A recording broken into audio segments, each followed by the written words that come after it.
Hola a todos, mi nombre es Vilmer Quispe-Maita, junto con mi compañero Juan Alexei Machicado, estudiantes de la Facultad de Odontología de la UMSA. En este video vamos a presentar un caso clínico con enfoque de diagnóstico, clasificación y plan de tratamiento. Antes de entrar en el caso clínico, recordemos algo fundamental que es las medidas de bioseguridad en odontología.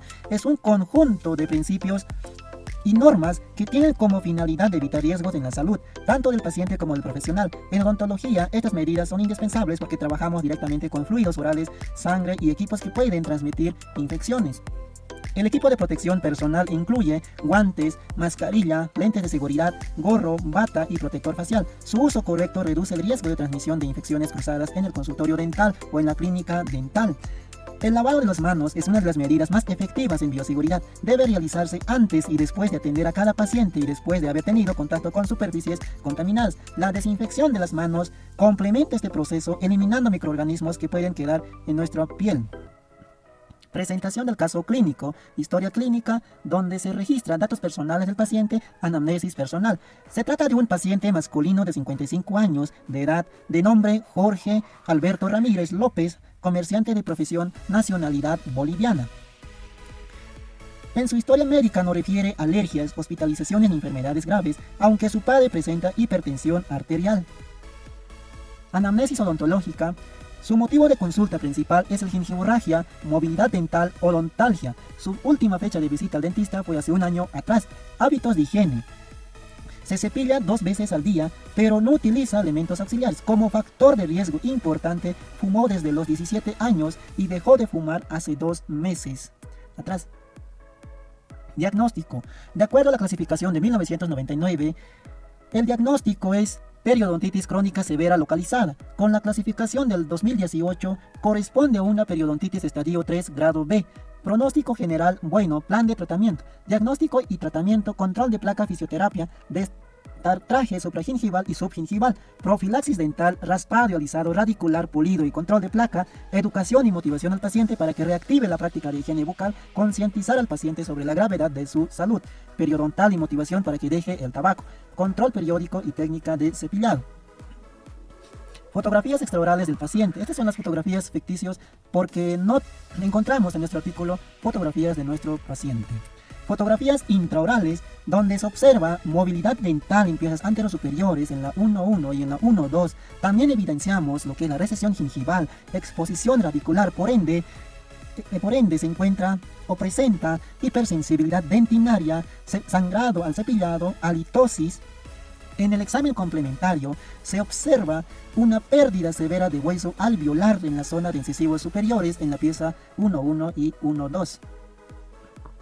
Índice gingival Loeys-Silnes. Este índice gingival evalúa el grado de inflamación de la encía en una escala de 0 a 3, donde se evalúa 4 caras de la pieza dentaria, que son vestibular, mesial, palatino, distal, donde el 0 es una encía normal, no existe ni inflamación, ni cambio de color, ni sangramiento al sondaje. El 1 es una leve inflamación y alteración de características clínicas de encía, no sangra al sondaje. El 2 es una inflamación moderada, eritema y edema, sangramiento al sondaje o bajo efecto de la presión. El 3 es una inflamación severa, eritema y edema. Es importante que presentas el sangrado espontáneo.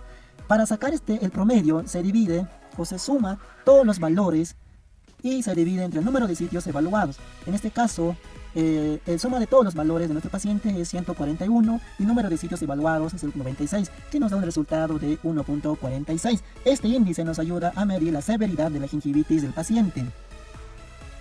Índice de la placa dicotómico. Este índice evalúa la cantidad de biofilm acumulado en la superficie dentaria.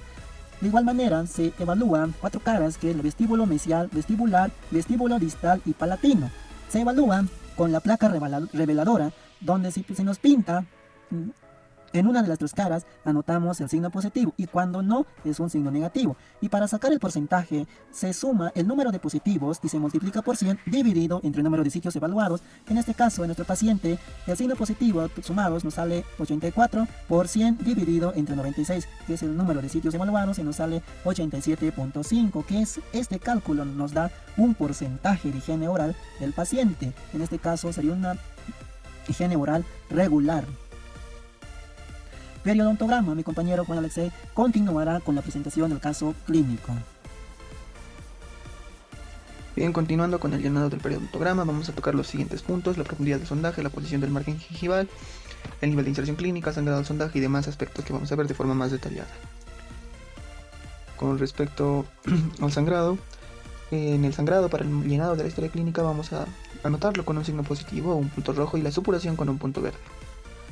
La movilidad dental la vamos a clasificar en 3 grados: grado 1 cuando existe desplazamiento de 0.2 a 1 milímetro aproximadamente, grado 2 mayor a 1 milímetro y el grado 3 habla de un desplazamiento además de horizontal también vertical.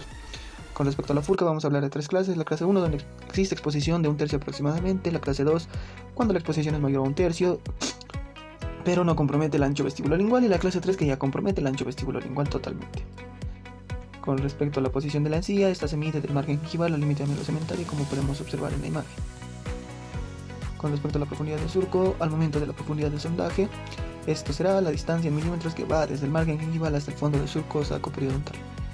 Con respecto al nivel de inserción clínica, van a haber diferentes casos, tenemos que saber diferenciarlos. Este es la distancia en milímetros que va desde el límite amelocementario hasta el fondo del surco. Para poder hallar el nivel de inserción clínica debemos sumar o restar, ya sea dependiendo del caso del paciente. Por ejemplo, en caso de que la posición de la encía no sea un número positivo, es decir, tengamos una encía hiperplásica, lo que haremos es restar. En caso de que la posición de la encía esté retraída, sea una recesión gingival, lo que vamos a hacer es sumar. Tal es el caso de la segunda fila, en donde sumamos el -4 y el 2 y nos da un total de 6. Pasamos al periodontograma de nuestro paciente, donde podemos observar que hay un nivel de inserción bastante disminuido en el sector anterosuperior a nivel de los incisivos, que es precisamente la zona afectada. Podemos observar cómo se encuentra trazada la profundidad del surco, se encuentra una profundidad bastante avanzada en el sector anterosuperior. Asimismo, pasando a la arcada inferior, podemos observar que nuestro paciente presenta un nivel de inserción bastante perdido, similar en toda la arcada. Ahora pasamos al grado de tasa de progresión. El grado de tasa de progresión no es más que el porcentaje de la pérdida ósea dividida por la edad del paciente. Vamos a tomar dos medidas: la primera que va a ir desde la unión cemento-esmalte hasta el ápice, y la segunda que va a ir desde la cresta ósea hasta el ápice. En este caso hablamos de 16 y 6 milímetros. Por regla de 3 vamos a decir que el 16 equivale a 100%, por tanto debemos sacar a cuánto equivale 6 milímetros. Nos sale un total de 37.5, lo que vamos a dividir entre la edad del paciente, que en este caso son 55 años, lo cual nos da un total de 0,68. Ahora, hablemos de un grado B por una rápida tasa de progresión. Vamos a hablar sobre los grados. En caso de que fuera un grado A, se trata de una progresión lenta, que no tiene pérdida ósea en 5 años. El grado B, que es el caso de nuestro paciente que tiene una pérdida menor a 2 milímetros en 5 años, y el grado C, que tiene una progresión más rápida, mayor o igual a 2 milímetros en 5 años. Ahora, ¿cuáles son los factores de riesgo, los modificadores del grado? En este caso, nuestro paciente es un fumador, tabaquismo como tal, ya que nuestro paciente es consumidor de cigarrillos aproximadamente 10 o más al día. Sobre el diagnóstico de nuestro paciente, según la clasificación de 1999, hablamos de una periodontitis crónica severa localizada. ¿Cómo llegamos al diagnóstico? Primero tomamos en cuenta la extensión, es decir, el número de sitios afectados. Se habla de una localizada cuando este es menor al 30% de los sitios, y generalizada cuando es mayor al 30% de los sitios. Sobre la severidad, esta se determinará de acuerdo a la inserción clínica. Hablamos de una severidad leve cuando la inserción es de 1 a 2 milímetros, moderada cuando es de 3 a 4 milímetros y severa cuando ya es un nivel de inserción clínica 5 milímetros aproximadamente. Ahora, por regla de 3 vamos a sacar el porcentaje para poder determinar la extensión. Tomaremos en cuenta 24 piezas, de las cuales evaluaremos por pieza 6 sitios. Ahora, vamos a multiplicar 24 por 6, que nos da un total de 144 sitios, que sería el 100% de piezas evaluadas. 30 sitios como tal que estarían afectados, lo que nos da un porcentaje de 20.83 menor al 30%, por tanto sería una periodontitis crónica severa localizada. Con respecto a la clasificación del 2018, hablamos de un estadio 3 grado B. Ahora, en esta clasificación observamos 4 estados. Estadio 1 como tal, o periodontitis inicial, cuando se habla de una pérdida de nivel de inserción clínica de 1 a 2 milímetros aproximadamente. El estado 2 o estadio 2, cuando es una periodontitis moderada, cuando el nivel de inserción clínica ya está entre 3 y 4 milímetros. Estadio 3 o periodontitis severa con riesgo de pérdida dental, cuando el nivel de inserción está mayor a 5 milímetros. Y estadio 4, periodontitis severa con pérdida de dentición, cuando ya el nivel de inserción es mayor a 5 milímetros. Con respecto a la pérdida ósea radiográfica evidenciada en la radiografía periapical, hablamos que el estado 1 presenta una exposición menor al 15% hasta el tercio coronal, el estado 2 ya se observa de un 15 a un 33% del tercio coronal, el grado 3 se extiende hasta el tercio medio o apical de la raíz y el grado 4 se extiende hasta el tercio medio de la raíz. El riesgo de pérdida de dientes está presente en el estado 3 y estado 4. Con respecto a la clasificación del 2018, vamos a clasificar por grados. El grado A nos habla de una periodontitis sin pérdida de inserción.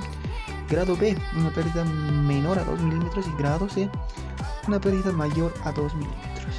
Con respecto a la evidencia indirecta, la pérdida ósea relacionada con la edad.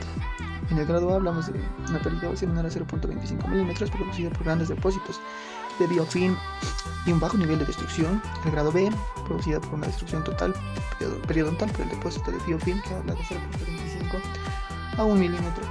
Y el grado C, que nos habla de una pérdida mayor a 1 milímetro. Y ya hablaríamos de un patrón molar incisivo. Con relación al plan de tratamiento, vamos a hablar sobre las distintas fases o etapas por las que va a pasar el paciente. Fase de urgencia, donde el paciente empieza a sentir odontalgia, gingivorragia, sangrado, supuración, motivos por los cuales asiste a la consulta odontológica, y se pasa a la fase etiotrópica, donde se realiza el tratamiento diagnóstico clínico de nuestro paciente. Con relación a la fase de evaluación, es el momento en el que realizamos el sondaje y, de acuerdo a distintas pruebas, y realizamos un diagnóstico. En la fase quirúrgica, donde ya hablamos de un momento del tratamiento. La fase de rehabilitación, en la que el paciente debe tener cuidados específicos para llegar a la fase del mantenimiento, en la que realizamos recomendaciones para que el paciente lleve una vida más saludable y conserve los resultados obtenidos por el tratamiento. Con respecto al cuadro comparativo, hablaremos sobre una comparación entre el periodonto normal y el periodonto de nuestro paciente. En un periodonto normal encontramos una encía de color rosa coral, en cambio en la de nuestro paciente encontramos una encía edematosa, eritematosa. En un periodonto normal, la encía libre mide aproximadamente 1.5 milímetros, la encía adherida 1.9 y la encía interdental 3 milímetros. El tamaño en una periodontitis llega la encía libre a 4 milímetros, la encía adherida 2.5 milímetros, la encía interdental 10 milímetros, como es el caso de nuestro paciente. Con respecto a la textura, el periodonto sano tendrá una textura con apariencia de piel y naranja, en cambio la de nuestro paciente es lisa, brillante y edematosa. La consistencia en el periodonto sano es firme y sin exudado, y en el periodonto de nuestro paciente es fibrosa. El contorno estará conservado en un periodonto sano, y en el periodonto afectado se encuentra con márgenes redondeados e irregulares. La papila se encuentra conservada en un periodonto sano, y en el periodonto afectado la papila es edematosa y aumentada de tamaño. Con respecto a la profundidad del sondaje, hablamos de una profundidad de 2.5 a 3 milímetros en un periodonto sano y una profundidad del sondaje mayor a 10 milímetros en un periodonto afectado, tal es el caso de nuestro paciente. La pérdida de inserción clínica se encuentra conservada en un periodonto sano. Con respecto a la profundidad del sondaje, es mayor a 10 milímetros en el caso de nuestro paciente. Ahora, la pérdida de inserción será mayor a 5 milímetros en el caso de nuestro paciente. La recesión gengival se encuentra conservada en un periodonto sano. En el caso de nuestro paciente ya es mayor a 5 milímetros. Movilidad dental evidentemente no existe en el caso del periodonto sano, y en el caso de nuestro paciente hablamos de un grado 2. Sangrado al sondaje negativo en el caso de un periodonto sano y positivo en el caso de nuestro paciente. Lesión de Furca no se presenta en un periodonto sano, y en el caso de periodontitis puede o no presentarse con mayor frecuencia en sectores posteriores. En el caso de nuestro paciente hablamos de una lesión de Furca clase 2 tipo B. Ahora, con relación al resultado final, podemos observar un antes y un después del paciente, donde después del tratamiento observamos unas encías con un contorno conservado, con un color rosa coral, además de que se le realizó al paciente injerto óseo y se evitó el progreso de la reabsorción ósea a nivel anterosuperior. Es así que concluimos nuestra presentación y agradecemos a todos los que la han visto. Y agradecemos también a la doctora Menacho por habernos enseñado correctamente todos estos conocimientos. Muchas gracias.